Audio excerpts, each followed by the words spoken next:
I would like to welcome you all to the Potomac Institute for Policy Studies in Arlington, Virginia. My name is Michael Swetnam. I'm president and chairman of the Potomac Institute. We are a not-for-profit public policy institute engaged in the study of technology policy, how it affects our government and our society into the coming millennium. For several years now, we have had a program dedicated to the study of terrorism and countering terrorism around the world, and that effort has been headed by Professor Yona Alexander, from whom you will hear quite a bit later on today. I would like to note that this year we have had several conferences and colloquia around the world. In fact, this is the 32nd seminar that we have held in 1999 addressing this issue. Finally, the Potomac Institute for Policy Studies, in conjunction with the National Defense University, hosted a war game dealing with the issues of biological terrorism and managing the consequences of biological terrorism in July of this year. The proceedings of that war game are available here at the Institute as well. All of this is to summarize briefly the activities of the Potomac Institute for Policy Studies and its Center for Counterterrorism Studies, headed by Yona Alexander's work this year on the issues of terrorism and its effects on society around the world. As we approach the third millennium, many have noted that this is perhaps the bloodiest century in the history of mankind. It is in no small measure the advancement of technology has increased the effectiveness of our ability to wage war. Thousands no longer die on the battlefield, perhaps millions can die on the battlefield because of the precision and the tremendous explosive power of our modern military forces. In fact, many have said here at the Institute in other seminars that we have held that in fact we might be encouraging forces around the world to turn to acts of terror because confronting the United States and its allies on the battlefield is becoming futile. The lessons of Desert Storm, in which hundreds of thousands died on the opposing force, while only a couple dozen died in the Allied force, and once again in Bosnia and Kosovo, where severe damage was inflicted on the enemy. Many died in the enemy, but the United States and its allies suffered very, very minimal losses, is demonstrating to those who would wish to cause harm in this world that in fact causing that harm might best be implemented through acts of terror rather than direct conflict on the battlefield. We believe this is increasing the potential for terrorist acts around the world, and we're quite concerned that as we approach the third millennia, that it in fact might be an excuse for a new form of death and destruction around the world that we call terrorism. Thousands of years ago, the warrior Sun Tzu wrote that terror is killing one and therefore frightening 1,000. Modern technology today might give us, or the terrorist, the capability to kill 1,000 or tens of thousands and frighten millions. So as we approach the third millennia and the threat of terrorism increases around the world, it's very important that we have activities such as today that are put together to try and find the very best policies, the very best technologies, and the very best strategies available to deal with this new insidious threat. Gathered together at the Potomac Institute today are some noted leaders in the areas of policy, technology, and academia from the State Department, the FBI, the Department of Justice, and industry and academia to discuss this growing threat, particularly as we face the new year just a little over a week away, and what we might do as a country and as a world society to deal with it. I thank you all for coming, and I'd like to turn the program over to our two co-chairmen, Professor Yona Alexander, Director of the Counterterrorism Studies here at the Potomac Institute, and Professor Edgar Brenner. Thank you very much, Mike. Thank you very much, Mike. Welcome to our session today. It's clear that our seminar today is not a reaction to the recent events that we have seen, the attempt to get into the U.S., Washington State, Vermont, or the events around the world, the arrests in Jordan and Pakistan. As Mike Swetnam indicated, our work on terrorism is really a 365-day effort. And in fact, this seminar is the third seminar this month. Mike and I participated in one seminar conference in Istanbul just earlier this month, and another meeting took place at Tel Aviv University Law School on the Millennium. In the year 2000, we are going to see both continuity and change. By continuity, I mean that we will find terrorist groups who would continue to initiate some primitive attacks, meaning car bombs, for example, and suicide bombings and shooting, assassination, and so forth. But then we're going to see also spectacular attacks, something like the World Trade Center or the Oklahoma City. But what really concerns many of us as analysts, that we have to look at the possibility, if not the probability, that terrorists might resort to biological, chemical, and nuclear attacks. As Mike Swetnam indicated, the Potomac Institute conducted a war game on the biological and engaged in work in this area, but also to look at the cyber terrorism and information warfare as probably the most insidious kind of threat that we have to consider very realistically. Now, what does it mean? It means that there are fundamentally a few challenges, a few dangers. One is the danger to us as individuals. We have to be at the wrong place at the wrong time to be victimized.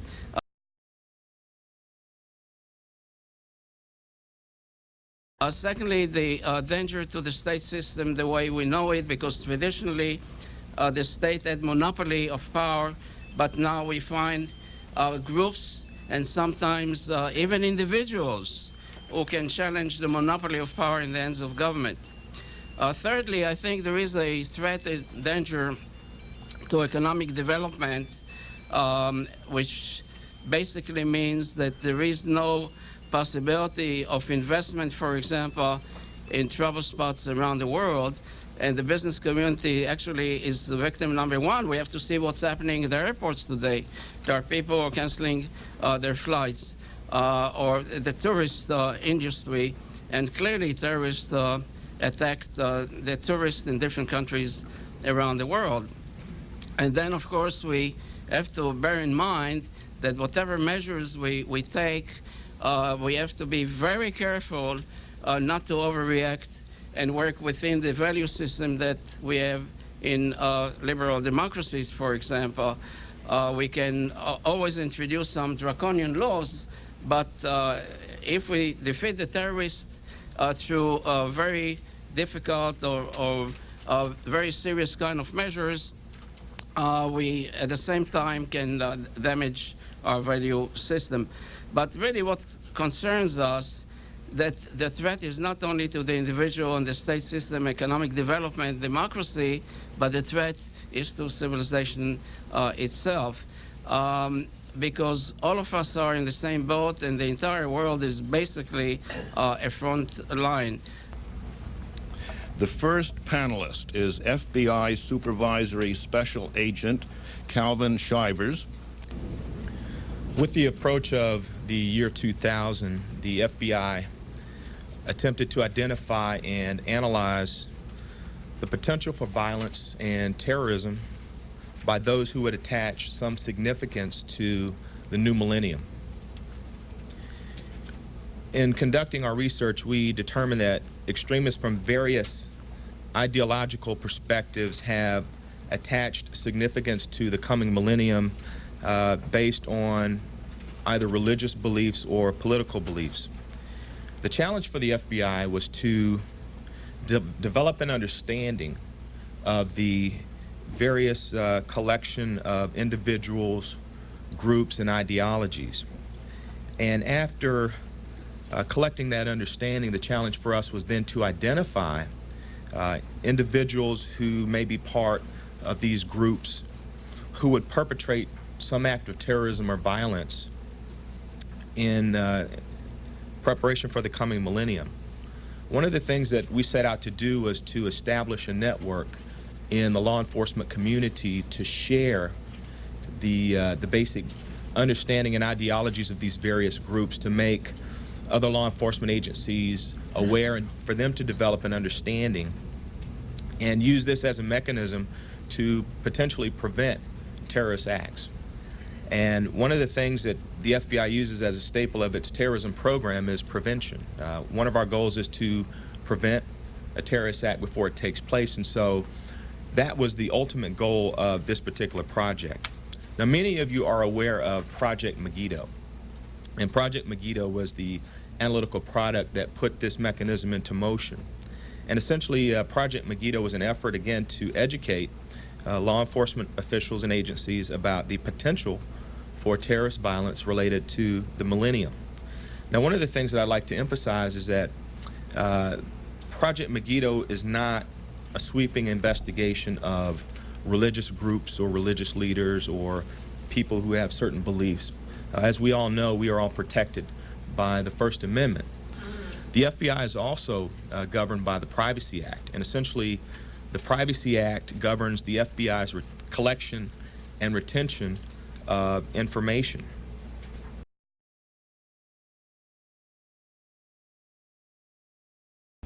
And essentially Project Megiddo was something that was conducted within the parameters and basically does not depart from the FBI's policy as it relates to the millennium.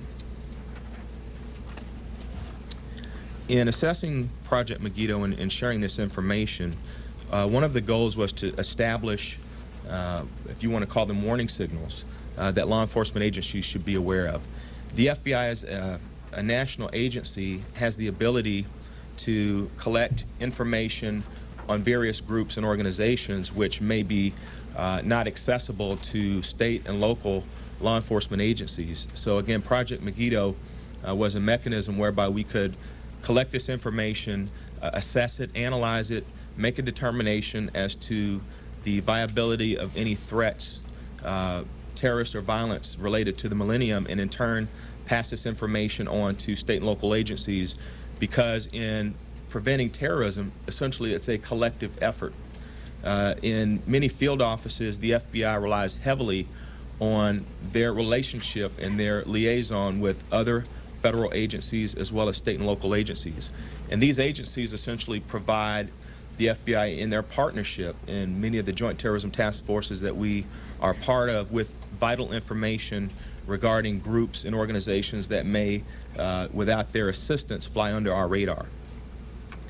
In providing information to our partners in the law enforcement community, some of the things that we asked them to do was to be aware of millennial groups within their jurisdictions, essentially those who advocate or planned millennial violence. And what we asked them to do was to look for indications of criminal activity, such as the purchase of illegal weapons and the stockpiling of these weapons.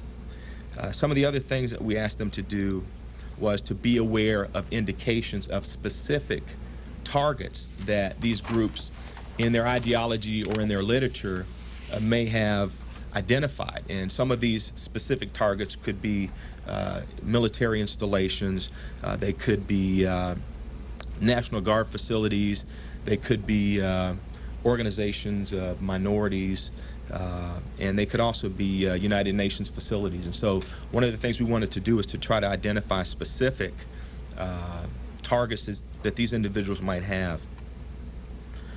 We also asked them to prepare for a conflict resolution should it become necessary. And so based on, again, the understanding of the groups and the ideologies, they were in a better position to prepare themselves in the event that there was some type of violence or standoff. They would be prepared to resolve that particular conflict. Recently, within the last couple of weeks, many of you may be aware, as you know, the FBI has domestic terrorism investigations that are continually ongoing. And at the beginning of the month, we arrested 2 individuals in Sacramento, California. And as part of their belief system. They wanted to bomb 2 propane facilities in California, and in essence their thought was by bombing this facility it would create chaos, and that chaos would in turn require the federal government to declare martial law, and once martial law was declared, then the citizens of the United States would rise up and overthrow the government. So I think that's one clear example of how a group of individuals would use the millennium as an excuse to perpetrate violence or criminal actions. Now, as I mentioned, with the FBI, domestic terrorism investigations are continual, and we will continue to work with federal agencies as well as state and local agencies to do what we can in order to prevent, because again, prevention is our main priority in domestic terrorism. Thank you very much.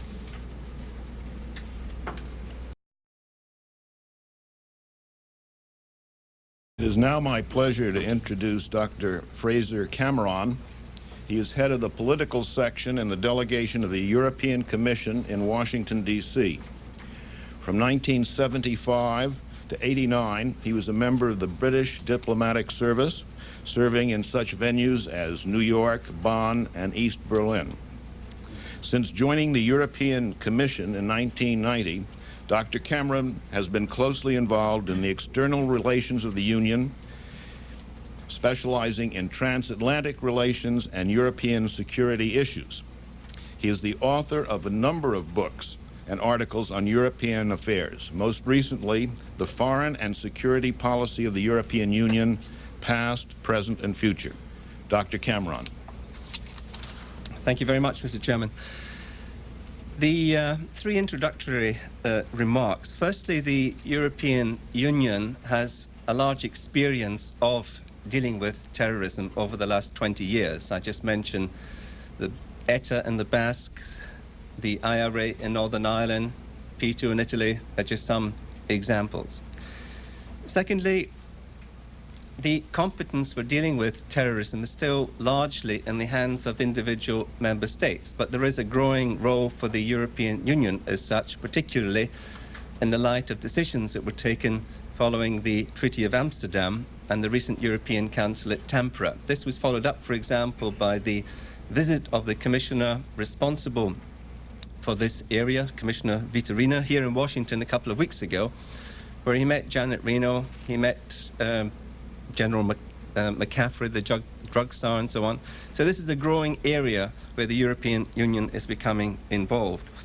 And thirdly, it's a growing area too of transatlantic cooperation.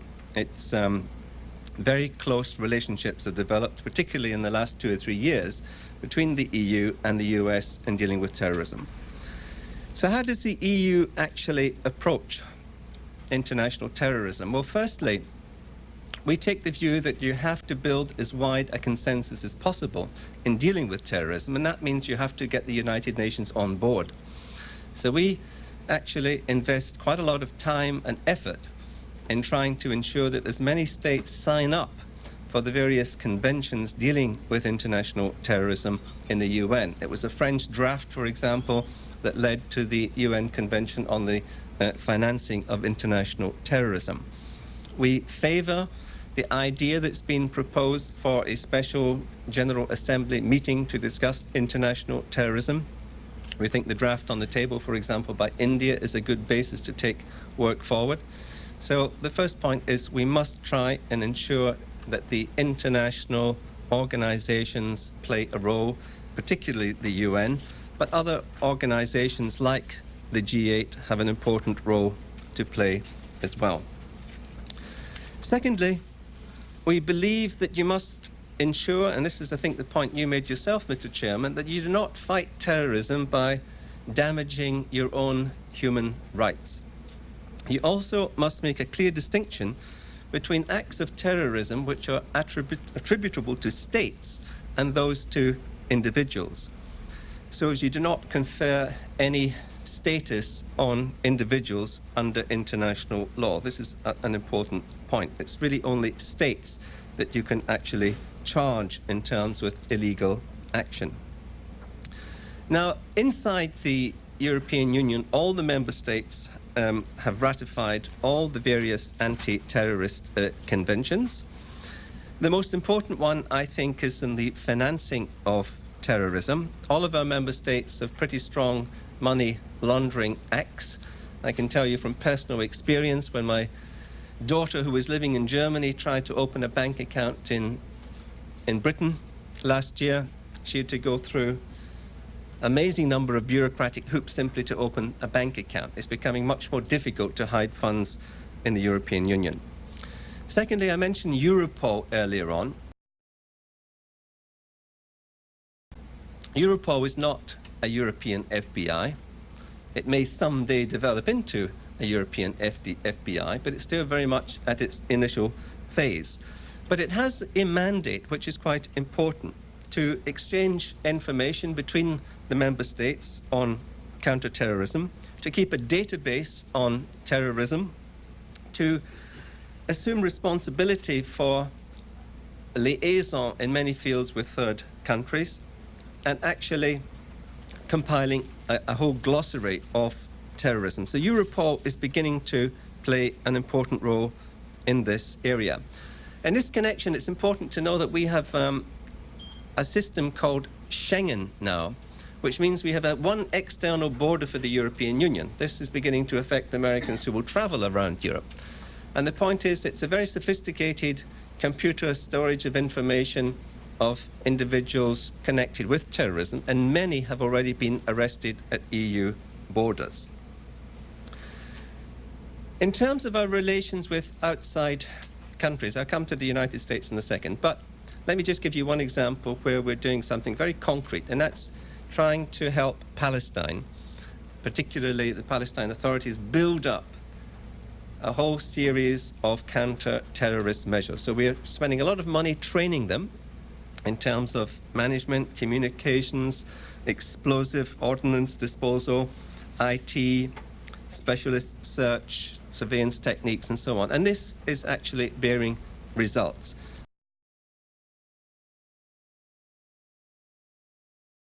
So the EU is actually cooperating with a number of countries. Another example, of course, is dealing with drugs. This is a close link between terrorism and drugs. And so we have been working, and this brings me on to the United States connection, with the US in Bolivia, Colombia, Nigeria, and in the money laundering project on the Caribbean. And it's with the United States that we have the, I think, closest dialogue now. We meet under the framework of the new transatlantic agenda, which is summits and various high-level official meetings and working group meetings, and there's regular meetings on terrorism. And it was on the agenda just last Friday when President Clinton met with EU leaders, Mr.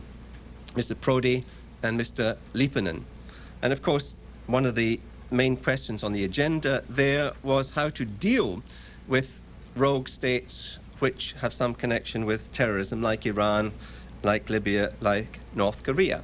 And let me be quite frank, we do have certain differences of approach. We have maintained what we call a critical dialogue with Iran.